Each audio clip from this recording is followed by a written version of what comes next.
Hello friends, welcome to my channel CM cooking vlogs. Actually recipe వచ్చేసరికి పునుగులండి.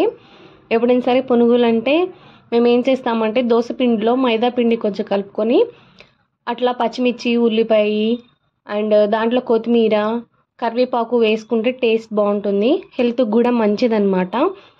చూడండి, బాండీలో కొంచెం ఆయిల్ ఎక్కువ తీసుకోవాలి. పునుగు మునిగేంత ఆయిల్ తీసుకోవాలి. సో అది హీట్ అయిన తర్వాత బాగా అట్లా పునుగుల్లాగా వేసుకోవాలన్నమాట. యాక్చువల్లీ మనం వేసుకున్న దీంట్లో క్యారెట్ తురుము, బీట్రూట్ తురుము ఏదైనా వేసుకొని చేసుకోవచ్చు. పిల్లలు తినని వాళ్ళు ఉంటారు కదా, బీట్రూట్ క్యారెట్, వాళ్ళ కోసం అలా వేసి చెయ్యొచ్చు. హెల్త్కి మంచిది.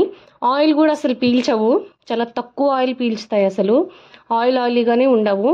మీకు నేను చూపిస్తాను పునుగులు తీసిన తర్వాత ఎట్లా వచ్చాయి ఏంటి, అసలు ఆయిల్ పీల్చాయా లేవా అని. చూడండి అంత చక్కగా వేగాయి ఆయిల్లో.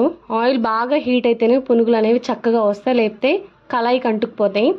ఎప్పుడు ఏంటండి మీరు బ్లాక్ కలర్ కడాయిలో చేస్తారంటారు కదా, మాకు చాలా కడాయిలు ఉన్నాయి. కాకపోతే దీనికి గుంట ఉంటుంది, చేస్తే కూడా చక్కగా వస్తాయి అన్నమాట. ఏ రెసిపీ అయినా పాతకాలపుది అనమాట, మా అత్తమ్మ వాళ్ళకి ఇచ్చారంట. సో అందుకని టేస్ట్ బాగుంటుందని మా అత్తమ్మ ఎప్పుడు దాంట్లోనే చేస్తారు. అయితే చూడండి ఎంత బాగా వచ్చాయో, టేస్ట్ అయితే సూపర్ ఉంది. ఇడ్లీ పిండితో చేస్తే నూనె పీలుస్తుంది, నూనెగా ఉంటాయి పునుగులు. దోశ పిండితో చేస్తే ఏంటంటే దోశ పిండికి నూనె పీలువ అనమాట, మంచిగా ఉంటాయి. సో మనం వంట అయిపోయిన తర్వాత నూనె ఇట్లా స్టెయిన్లెస్ స్టీల్లో వడకట్టుకొని తీసుకుంటే మంచిది. మరిన్ని వీడియోస్ కోసం నా ఛానల్ షేర్ చేయండి, సబ్స్క్రైబ్ చేయండి.